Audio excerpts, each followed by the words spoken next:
Hey, this is Dr. Ben Weitz, host of the Rational Wellness Podcast. I talk to the leading health and nutrition experts and researchers in the field to bring you the latest in cutting-edge health information. Subscribe to the Rational Wellness Podcast for weekly updates. And to learn more, check out my website, drweitz.com. Thanks for joining me, and let's jump into the podcast. Hello, Rational Wellness Podcasters. Today, our topic is about a new probiotic on the market for the first time, known as Akkermansia muciniphila, thanks to Pendulum Therapeutics. And we will be having a discussion with Colleen Cutliff, PhD and co-founder and CEO of Pendulum Therapeutics. Akkermansia muciniphila has been discussed as one of the more important bacteria that exists in the microbiome of the gut, but it has so far not been available to the public. Akkermansia muciniphila is a bacteria that grows primarily in the mucus lining of the large intestine, and it plays a critical role in maintaining this mucus layer and in supporting a healthy gut lining and preventing leaky gut. Akkermansia reduces gut inflammation, and patients with Crohn's and ulcerative colitis tend to have lower levels. Akkermansia is also one of the primary butyrate producers, and this strain of bacteria improves insulin sensitivity and may reduce diabetes risk. It may play a role in reducing obesity, and it may also improve the response of patients with lung or kidney cancer who receive immunotherapy. The reason Akkermansia has not been available on the market so far is that it is an anaerobic bacteria, so it can only live and be produced in conditions where there is no oxygen. This makes it very complicated and expensive to manufacture. If even a single molecule of oxygen is present in the manufacturing process, the whole batch of Akkermansia dies. Pendulum Therapeutics managed to solve this problem by creating an oxygen-free manufacturing process. Colleen Cutliff, PhD, is co-founder and CEO of Pendulum Therapeutics, which developed Pendulum Glucose Control, which is the first and only probiotic that lowers blood sugar spikes and hemoglobin A1C in a clinical trial. Pendulum Glucose Control is a probiotic and prebiotic product that contains Akkermansia muciniphila, along with several other strains and inulin from chicory. Colleen, thank you so much for joining us today. Thanks so much for having me, Dr. Weitz. I feel like that whole intro, that's it. You got the whole story. I don't know if I can shed any new insights here. Hey, the only scary thing is every time I say Akkermansia muciniphila, if you say mucinophilia, it sounds like some deviant sexual thing. So I'll tell you the trick in our company. We just call it A-muc, just to solve all that. There you go. Perhaps you can tell us a bit about your professional journey and how you came to start Pendulum Therapeutics. Sure. My background is in pretty hardcore science research. So I have a PhD in biochemistry and molecular biology from Johns Hopkins. I did a postdoc at Northwestern's Children's Hospital. And then I moved out to the Bay Area where I worked for a pharmaceutical company. We were developing drugs for Parkinson's disease. And then I moved to a company called Pacific Biosciences, which was building a DNA sequencing instrument. And it was an early stage startup company, went through rapid growth and went public. And on the other side of that IPO, I started Pendulum with two co-founders. All three of us worked at PacBio together. We're all three very technical. I'm a biochemist. Jim is a biostatistician. John is a biophysicist. And really, the three of us, what we saw in the technology space was that even though things like probiotics and yogurts have been on the shelves for decades, it's been the same kind of set of ingredients that have been mixed and matched in all these different products. There hasn't really been any new invention until the microbiome science has really started to emerge over the last decade. And the reason that the microbiome can even be a science is because DNA sequencing technologies have enabled us to really understand what are the microbes, what are their functions, what are they doing. And so we were coming from a DNA sequencing instrument company and realized that we had all the tools and technologies to be able to take microbiome samples and to develop kind of these microbiome maps of people, and think of it like a systems biology problem where you have all these different pathways in your microbiome. How are they connected to each other? How are they connected to our body? And then I'll just share that, not only was there sort of a technical expertise, but as I started to learn more about the microbiome, I realized there was sort of a personal connection for me, which was around my older daughter. So my daughter was born almost 2 months premature. And when you have a baby that's born that early, you kind of get to hold them for a few seconds. And then she was taken away to intensive care, where she spent the first month of her life actually hooked up to all these machines and monitors and receiving multiple doses of antibiotics.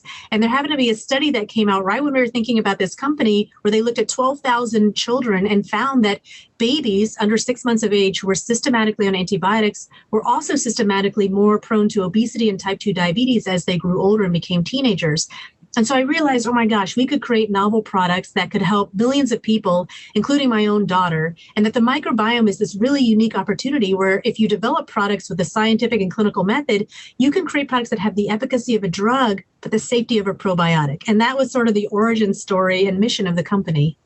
Yeah, I think it's interesting. There's kind of been this two trends in some of the research that we've been discussing on the microbiome and probiotics. And one sort of argument is that probiotics in general have a beneficial effect. There's certain categories, and it really doesn't matter which strain you have.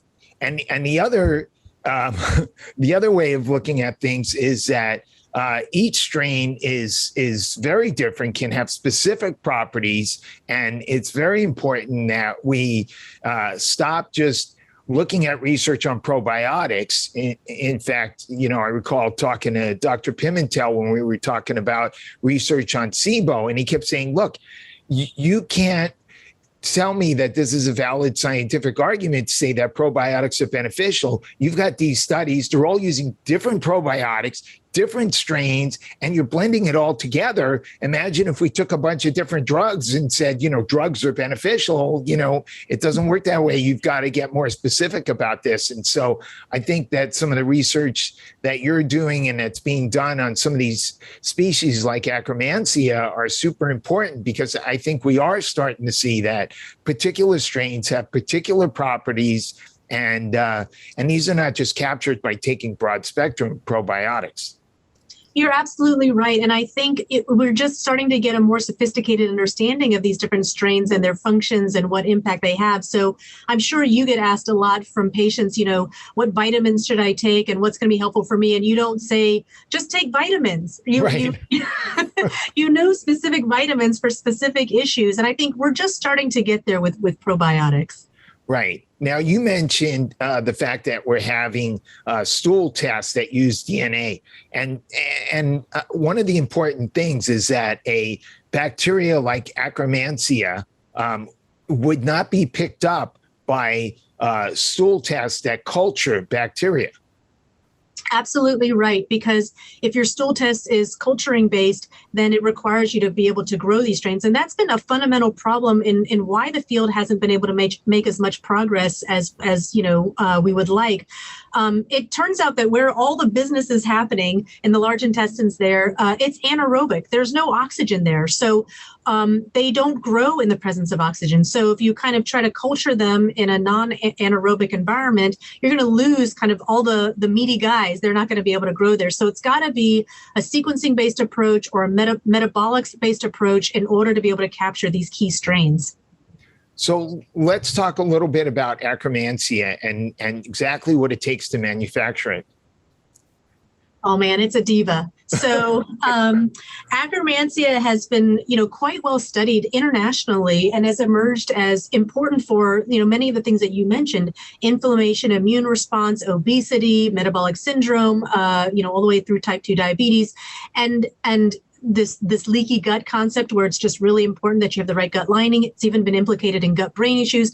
And the finding has been that in all of these different disease states, people appear to be low or missing Akkermansia, whereas healthy people have a vast abundance of it. And the underlying mechanism is that it is actually living in your mucin layer and helping to regulate that mucin layer so that it's just the right thickness, so that all the small molecules being generated in your gut are staying where they're supposed to be, and that they can get access to the receptors that they need to bind to in the gut lining for the downstream signaling pathways to be operating properly. So to grow Akkermansia, you kind of have to take all those conditions into consideration, because that's its home. That's where it likes to live and thrive. And then we live and thrive out here where there's oxygen and we're not attached to a mucin layer and we're trying to grow at scale. And so really the challenge has been, how do you create an end-to-end anaerobic process where you don't let any oxygen in? How do you give the ingredients needed for this strain to be able to grow and thrive, even though you're not putting it right up in a mucin layer? And then also there's a temperature sensitivity to it. And so how do you try to get it to be room temperature stable so that you can actually sell the product? And you know, the most important thing is it's got to have viability at the end of this entire process. And so we actually have 3 different assays that we use to measure viability, not just is the strain alive, but is it able to produce butyrate? Is it functional at the end of all of this, you know, manhandling? And that's really key, because we are pendulum glucose control is delivering on a promise of reducing A1C and blood glucose spikes. And so it's not just that the strains are in there. It's not just a CFU count. It's, are they going to function in your gut? Now, there has been a paradox in all the data related to probiotics. And the paradox is the following, is that we can test the microbiome. We can see which species are low and high or absent, et cetera. We can take specific species, but pretty much all the data has shown that none of the probiotics we take become permanent residents. They're just temporary visitors, but yet we know they have these beneficial effects.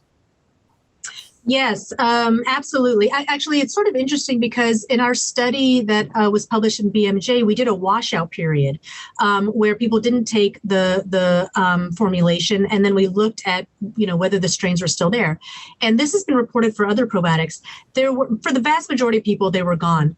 But a small percentage, around 15 to 20% of people, they still had the strains in their microbiome. And so, of course, the $1,000,000 question is why? What is it about them that enabled them to keep the strains? And the hypothesis that, you know, we're testing and many others are testing is that, you know, there's something about your microbiome ecosystem, and it is an ecosystem. So you have to know that there's a bunch of other things in there that have to grow alongside it. Everybody's microbiome ecosystem is either going to enable new strains to colonize or not. So I like to think of it like a garden. You've already got a garden that's got all these plants and flowers growing in it, and you're trying to introduce a new plant.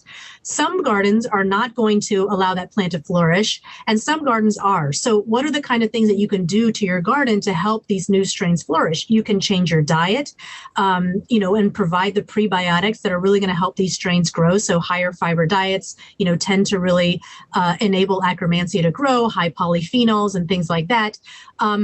But generally speaking, it's kind of hard to account for all the factors that lead you to have the microbiome that you have. You know, your microbiome gets depleted over time through things like just aging, stress, circadian rhythm. Every time you go to a place where you have to change your days and nights, for women, you know, menstrual cycles and menopause, these all cause you to become depleted.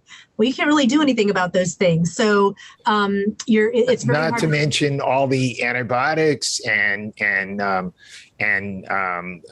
pesticides sprayed on the food, and herbicides and all these things that kill bacteria in our gut. Absolutely. So then to ask this plant to thrive in a garden that you're constantly spraying with things that are going to kill it is pretty hard to do. We've been having a great discussion, but I'd like to interrupt this discussion for just a minute to tell you about a new nutrition product that is very exciting. We all know that there's a lot more to health than just healthy eating, and there's a lot more to nutrition than just calories. Having a healthy microbiome is also a key to better overall health, and diet can significantly impact our microbiome. Over time, people with type 2 diabetes tend to lose some of the gut bacteria that helps digest fiber and manage our blood glucose levels. A new probiotic, Pendulum Glucose Control, is the first probiotic that can help rebuild your microbiome and help you to manage your blood glucose and your A1C levels. Take control of your glucose levels today. Visit pendulumlife.com. That's pendulumlife.com to find out more. And use the promo code Weitz20. That's my last name, WEITZ 20 for 20% off your first order. Once again, that's pendulumlife.com. Promo code Weitz20. And now back to the discussion. Let me ask you a quick clinical question. I don't know if you know an answer about this, but as we were talking about the mucin layer, besides, and we'll get right back to Akkermansia, besides Akkermansia, do you know of nutritional products that can help enhance the mucus layer of the gut? I don't know that there have been really kind of validated clinical trials around that, but I would say also that the gut lining is a hard thing to measure without actually taking a biopsy of somebody's gut lining. But I think that some of the studies have really pointed to anything that really helps, is actually very much tied to Akkermansia. Anything that helps Akkermansia grow does tend to have these clinical outcomes of improved GI, improved digestion, and things like that. And so on that front, things with polyphenols, so grapes, cranberries, things like that, they tend to help boost the Akkermansia growth in the lining, as well as things that feed the butyrate producers. So inulin, anything with inulin in Jerusalem artichokes, you can actually buy inulin by itself. Those things also help. Well, that's good. What about mucilaginous herbs and or L-glutamine? Can they be beneficial? Oh man, now you're getting into territory that I don't know. Okay, no, I know that's clinical stuff, but I know since you've been digging into all this stuff. Okay, so let's move on. Let's talk about some of the therapeutic benefits of Akkermansia, and in particular, your Pendulum Glucose Control product, which contains more than just Akkermansia. Yes. So our hypothesis around the consortia that's in pendulum glucose control is that if you could increase butyrate production, the metabolism of fiber into butyrate, and you could increase this mucin regulation, that you would help people improve their GLP-1 response and then ultimately their insulin glucose response. And that was based on mostly correlative studies where we found that people with diabetes and prediabetes and obesity were lower in these particular functions. And so we basically identified strains that could produce butyrate. It's a multi-step biochemical reaction to metabolize fiber into butyrate. So we have all of those strains in there that do the two steps of that reaction, plus Akkermansia. And really what we found in our clinical data was that you did need this entire consortia. We had an arm where we only had a subset of them. So you needed the entire consortia to get statistically significant data. And so in a placebo-controlled, double-blinded randomized trial, we found that people who were on product versus placebo had an A1C lowering of 0.6% and a lowering of blood glucose spikes by 34%. And, that's a really meaningful product for somebody with type 2 diabetes, as you know, but it's all natural. It's all these naturally occurring strains and a prebiotic in there. Since GLP agonists now are being looked at as longevity molecules or potential longevity molecules, perhaps Akkermansia could be part of that mix. Well, in fact, I think this is what this theory that this whole thing is operating upstream of GLP-1 is that, you get these butyrate producers, when they combine to the right GPCRs, they then stimulate GLP-1 release. And we actually have in vitro data showing that we can do that.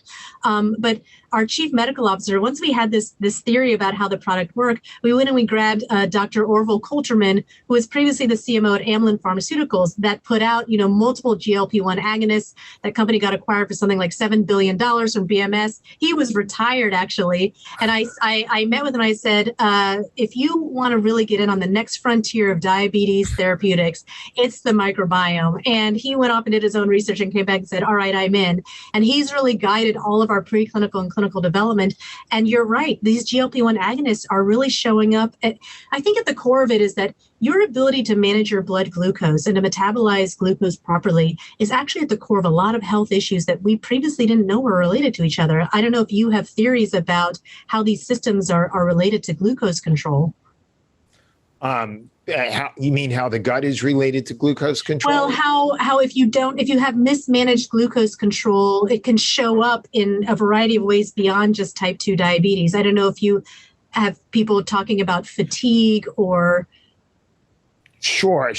But, it's the only thing we really know about that I've heard people talk about is the way in which glucose molecules glom onto proteins in the body, the glycogen storage stuff. Yeah, absolutely. And I think this is what happens is when you can't manage your glucose response properly, you have all these, we know this, you have these free sugars kind of floating around, right, binding to red blood cells and all these proteins and right, like hemoglobin A1C is sugar molecules binding to red blood cells. And then these sugar molecules bind to all these other proteins, and that accounts for a lot of the damage that occurs with diabetes. Exactly. So anything we can do to reverse that is good. And, especially for people in the natural world who are looking for ways to hack longevity and who are not that thrilled with the idea of taking medicines like GLP-1 agonists, some natural way of doing it is very, very appealing. Yeah, and I'll tell you this, I don't have diabetes or pre-diabetes, but I take the pills because I actually feel that I have more energy throughout the day when I take them. And I actually wore a continuous glucose monitor on myself and saw that when I was on product versus placebo, of course, I'm a scientist, so I have to run the experiment on myself, that actually it helped me with my sugar spikes and crashes. It helped just to minimize those. And for me, that shows up as sustained energy throughout the day, better workouts and things like that. And so I'm on it. My mom is on it. My kids are on it. My husband's on it because it's a natural product, and being able to manage blood glucose is important for everybody. Another thing you might look into is could this play a role in non-alcoholic fatty liver, which has to do with, sugar storage in the liver? Oh, you're right on. So actually in the trial that we published, we did see that people's ALT and AST numbers were improved. So their liver enzymes. Oh, interesting. Yes, it wasn't one of the primary outcomes. So it's kind of, buried in the paper. But yeah, you're right. That's something that's super interesting to look into. Cool. So what about the effect of Akkermansia on the gut and gut conditions, say like IBS? Yeah, I think that, we have not done, just to be clear, we haven't done a clinical trial in IBS, but what we found that's interesting is that our customers who are taking the product, we have 9 out of 10 people saying they're getting, lowered blood sugar spikes and lowered A1Cs. But we also have 9 out of 10 people saying they have improved GI symptoms. And so, this isn't something that we studied in our clinical trial, but it's something that we're definitely hearing from people. And certainly there's a lot, as you're saying, there's a lot of research to imply that Akkermansia might be doing that. And so, you're stepping into what we're looking at next, which is really IBS and things like that. You'd have to pivot really quickly, but it'd be interesting to see patients with long COVID symptoms that are like GI related, if this could be beneficial for them, because there's a huge amount of inflammation in the gut that happens with some patients who get COVID. Yeah, and I think, understanding the role of Akkermansia in these inflammatory responses and these inflammatory, misresponses, I think is going to be a really important part of discovery. So how does Akkermansia reduce inflammation in the gut? Well, the idea is, again, that you have a mucin layer inside of your gut, and the thickness of that layer is relevant. And so I think about it like a fence in your backyard. So I have a wooden fence in my backyard, and when we first moved in, oh, it was beautiful. The planks were perfectly polished. What was supposed to be inside was inside. What was supposed to be outside was outside. But what happens to these over time? Where you get sun and snow and just weather and years and time is that and termites. And termites, exactly. Those planks can start to deteriorate. And sometimes you might lose a plank or two. And then all of a sudden now all the outside things can come in and the inside things are leaking out. And so your gut lining is just like that fence. And the mucin layer is really like, your planks that you're trying to keep together to keep that solid gut lining. And so when you lose that, the reason the inflammatory process gets stimulated is because now small molecules are not where they're supposed to be, and your body responds to that. And that's really kind of the underlying issue with not having the right gut lining. Now, I was looking at some of the research. I was reading one of the studies, and there seemed to be some evidence that Akkermansia plays some role in the way that metformin works. That metformin is, for most of you listening, if you're not familiar, is the most commonly prescribed drug for patients with type 2 diabetes. And yet there's been some controversy over exactly the mechanism by which it works. And so some of the evidence seems to indicate it has to do with its effect on the microbiome, and that Akkermansia may play some positive role in the way that metformin works. Can you talk about that? Yeah, I think your use of the word controversial is spot on, because basically there have been studies showing that I do believe that metformin is impacting the microbiome. I think that seems quite consistent. The way in which it's impacting the microbiome is unclear. And you have publications saying it increases certain strains, and then you'll have publications saying it decreases the same strains. And so I think it's not clear. And to be honest, there's probably a little bit of a personalized component to this of what metformin is doing based on your microbiome and your ecosystem there. And so I don't think there's any clarity on exactly what metformin is doing to the microbiome and what benefits, therefore, it could be conferring. So how can your product be used for type 2 diabetics? Is it better for patients with pre-diabetes, with the beginning stages of type 2 diabetes? Does it matter? And then how should it be administered and in what dosage? So the trial that we did was really in people with type 2 diabetes, and most of them were on metformin. And so that efficacy is on top of metformin.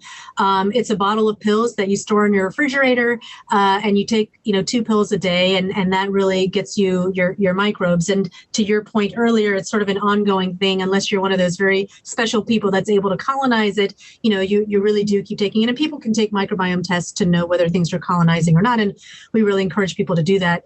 We give people free A1C testing because we want you to see the results. We're not here to scam anybody. Actually, we have a money back guarantee that if the product doesn't work for you, we'll give you your money back. We really believe in it, and we really want to help people. So the work was really done in type 2 diabetes. But as you know, metabolic syndrome is a sort of ongoing continuum from type 2 diabetes to prediabetes to obesity. And underlying all of that is the continued inability to metabolize glucose. And GLP-1 has been shown to be effective, across those different states. And so even though we didn't do our trial in anybody other than people with type 2 diabetes, we certainly have a lot of customers who have prediabetes or obesity and are really using the product and seeing benefit. And so that's one of the benefits, I think, of the consumer route as opposed to the drug route. And when should they take the 2 capsules? Should they split them up? Is it better to take it with a meal, without a meal, in the morning, in the evening? Well, this is a kind of a big unknown. So I'll start with that. We don't exactly know. But here's what we do know is that in trial work, we had people take 1 in the morning and 1 in the evening because we don't know what people eat during the day and we don't really know what their schedules are like. And so we were just trying to hedge, to say, if you eat breakfast that has fiber in it, this is great. If you eat a dinner that has fiber in it, we'll catch you on either end. But the truth is, actually, we have a lot of customers, including myself, that can't really remember to do something twice a day. We're lucky if we remember to do something once a day. So I take both my pills in the morning and, call it a day. But, the trial was really 1 in the morning and 1 in the evening to try to capture, the effect of your diet on the microbiome. And do you think it's better with a meal or apart from a meal? It sounds like you're saying it's better with a meal. Yeah, we've recommended people take it with a meal. The capsules are actually enteric coated so that they can get through the stomach acid and where they need to get to. But when you take a meal, as you know, your stomach has a really low pH. And so when you eat a meal, it does help to raise that pH. And so the idea is that it will help those enteric coated capsules, not be dissolved in the stomach. So that's although I'll also admit this is terrible, but I take my 2 a.m. with a cup of coffee and I oftentimes skip breakfast. So, but we do recommend people take it with a meal. Well, you're doing intermittent fasting. Yes, exactly. I don't want to mess up that part of my routine. So you can't take them on an empty stomach. Right. Now, I did notice in your study that even though it lowered hemoglobin A1C, that there was no change in fasting glucose. Why do you think that is? And did you also look at fasting insulin? Yeah, that was a little bit of an anomaly. I think that I think one of the things that's been more interesting to us is actually the use of continuous glucose monitor technologies. It's really hard with these fasting glucose numbers, especially when you're doing them in clinic, because people don't always fast before they come in and give you their fasting glucose numbers. And so, wearing continuous glucose monitor enables people to kind of freely live their life the way that they want. And you can get that fasting glucose number, before a meal is consumed, which you can clearly see through a spike. We definitely have customers who have seen improvements in their continuous glucose monitor data and in their fasting glucose. So, we don't really actually understand that phenomenon. I think maybe in one of your future studies, you should consider measuring the level of butyrate that's produced, if that's one of the mechanisms. Oh, now you're really getting into all my secret bag of tricks. So we just presented at the ADA conference data showing that, in fact, people who were on formulation had increased butyrate levels in their plasma. And so that it is data that has not been published yet. All right. So do you plan to come out with a separate Akkermansia outside of this formula? By the way, the other ingredients, the other probiotics in your formula, talk about those for a few minutes. Sure. So the other strains include Anaerobacterium halai, Clostridium butyricum, Bifidobacterium infantis, and Clostridium bejerinki. Now you're testing my ability to pronounce all of these strain names. And so, again, these are really in that pathway of metabolizing fiber into butyrate. These are strains which we found to be, kind of in vitro, to have a lot of activity on that butyrate production. And I would say that we're not quite done yet because, the product doesn't work for everybody. And I think there's an underlying belief that not all these strains are going to be able to have their functions in your microbiome versus my microbiome. And so I think that the key thing is these functions, and that there's potentially new strains that we can develop that will help people that have different microbiome issues. And so all of those strains really do function together, along with, we have inulin in the pill too. They really all function together to demonstrate efficacy. What do we know about Akkermansia as a percentage of the microbiome in younger people versus older people, women versus men, people live in the United States as opposed to Africa or Europe or Asia? Do we know anything about that? Yeah, I think that there's still a lot of data being collected, so it's still emerging, and trying to understand, what are the trends with Akkermansia is certainly, really an exciting place where there's been a lot of discovery. So I think one of the biggest trends that we've seen with Akkermansia is that healthy people tend to have a ton of it. It's one of the most prevalent strains in the stool of people that are healthy. But as you go down the line and you look at these different disease states, from type 2 diabetes to Crohn's disease to IBS to even autism and some neurological diseases, you see that there's a depletion of Akkermansia. And so it doesn't appear to isolate to men versus women, but there does appear to be an aging component to it. So as we age, unfortunately, I think many of us remember a time where we could eat and drink whatever we wanted to. We didn't have to worry about anything. And part of what happens over aging is you lose some of these key microbes, including Akkermansia. And so the question is, if you give them back, to your longevity question, if you give them back, will you now have a better functioning engine inside your body? Um, are there similar benefits to taking supplements of butyrate? Do you know? Interestingly, the butyrate supplements have really strong preclinical evidence in them, but there's been a real struggle to show that butyrate delivery in humans actually has the same impact. And, the theory is that because butyrate is used by all of the colon cells, and we were discussing this earlier, but your colon cells are the only cells in your body that use butyrate instead of glucose for their sugar, for their energy source. And so every colon cell wants butyrate. And so I sort of think of it like, if I were going to give you, Dr. Weitz, $1 million, would you rather me bring it to your door in a suitcase and hand it to you? Or would you rather me call you and say, I let it go all over 101, the freeway, and you can go pick it up there. The problem with giving butyrate is that you're just like releasing this on the 101, and every car is going to stop and people are going to grab this money before it ever gets to your house. And so this is why the strains that colonize in the right location in the microbiome produce the butyrate right next to the receptor where it needs to bind to is far more effective than just delivering the butyrate molecule to your colon. What about the other short chain fatty acids like propionate? Yeah, propionate and acetate are two other, short chain fatty acids that also are quite abundant. And I think there's good emerging evidence that they're also important. And this may, in our hypotheses around butyrate production and having the different enzymes or the different bacteria that perform these enzymatic functions. Now you're seeing my biochemist kind of bias emerging here. They're strains, not enzymes. We do actually also produce acetate and propionate because those, as you know, they can be upstream of butyrate, and then, one more modification turns acetate into butyrate. And so I think trying to understand the role of those other short chain fatty acids is still emerging, but butyrate has the most, I think, evidence behind it. Are you looking into producing, there's another keystone species that's anaerobic, called Fecal Bacterium prausnitzkii that's also not available on the market. Are you looking into possibly producing that? Well, I can't tell you what's in our freezer that we're working on producing, but that is definitely a strain of interest to many people. Right. Okay, great. I think those are my questions that I had. Any other thoughts that you'd like to leave our listeners with?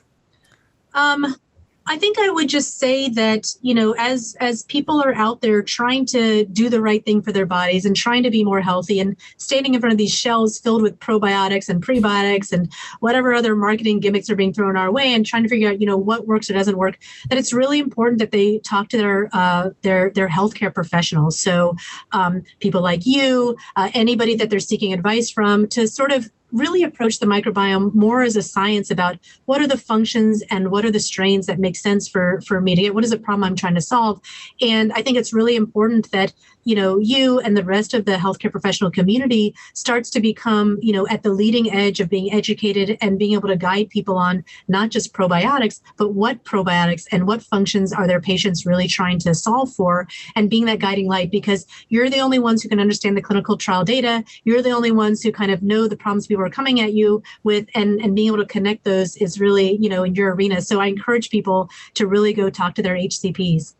Now, can practitioners, and we have a fair amount of practitioners that listen, can we get a professional account with your company and sell these to our patients, or how do we get these to our patients? Absolutely. And actually, this is something we've just started with different physician groups and naturopath groups, people who really kind of do understand the microbiome and understand what these strains are doing. And we are absolutely thrilled to get to work with healthcare professionals. And so anybody can contact us. You go to our website, pendulumlife.com. We can get discount codes, specifically for you and your patients. And we have programming set up to also educate you, as well as, things that you can hand to your patients on what to expect. And so we're really excited to get to work with, healthcare professionals to bring this product to life. So can we buy this product and at wholesale and store it in our office and sell it to our patients, or not? if you contact us, we will sell it to you wholesale, and any of your colleagues that's excited about that. Yeah, I mean, we're an early stage startup company, so we're just starting to delve into this, but we are selling it wholesale to a few partners. And, I think that that's a really big opportunity. I mean, you're seeing patients and you have the ability to really influence them on what they should be doing. And so we want to enable you. And so, the answer is yes, just reach out to us. Sounds good. And so we go to the website, or can we call? What's the best way for us to contact you? Yeah, if you go to the website and just put something, a note into the contact us, it'll immediately get shunted to our marketing and BD teams that can help set that up immediately. And so we're very excited about that. And you had asked earlier if we had thought about selling an Akkermansia only product. And so I will tell you that we literally just launched this product a couple of days ago. And so it's like you should come work for us, because you've got all the ideas of the next things to do. And so if people are, doing these microbiome tests and they're finding that they're low in Akkermansia and they just want Akkermansia, we now sell that. And so we can also distribute that wholesale to physicians as well. And so the website, one more time, is what? It's pendulumlife.com. Excellent. Thank you, Colleen.